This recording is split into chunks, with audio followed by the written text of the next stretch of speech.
On Tuesday, world leaders gather in London to try and coordinate efforts to support the precious security gains Somalia has made in recent months.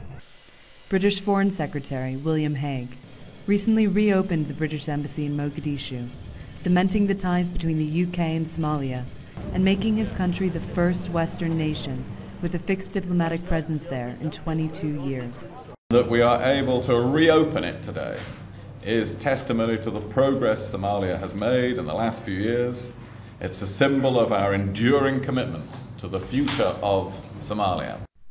Major advances have been made on both land and sea. The Islamist al-Shabaab militants are in retreat, and though sporadic attacks continue, the country is more peaceful than it was.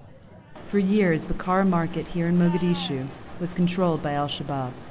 Kalashnikov rifles, machine guns, and hand grenades were sold from rickety wooden stands, and militants used it as a cover to launch attacks. Now, the shops have been renovated and the weapons replaced with building materials, clothing, and fruit. Key to Somalia's economic recovery is its port. The Somali coastline is the longest in Africa. A massive renovation project and a downturn in piracy has boosted business here at the port of Mogadishu by 20% from the same time last year.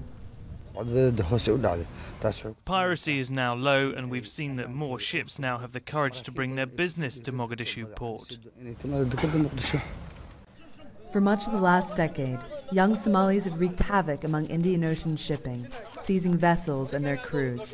But improved security and greater use of armed guards on ships has brought about a drastic reduction in attacks, from 176 in 2011 to 36 last year. With the unemployment rate for Somali youths running at 67% according to the UN, huge challenges still remain. Abdullah Abdi, a former pirate who recently quit the trade, says that a hungry man will do almost anything. In the name of Allah, there is a possibility that they will do worse than going to the sea. They can be influenced by those who are troublemakers if we cannot get jobs for them. As international heavyweights meet in London to search for ways to fix this fractured state, most foreigners and Somalis agree that the hard work of recovery will have to be done here, on the ground.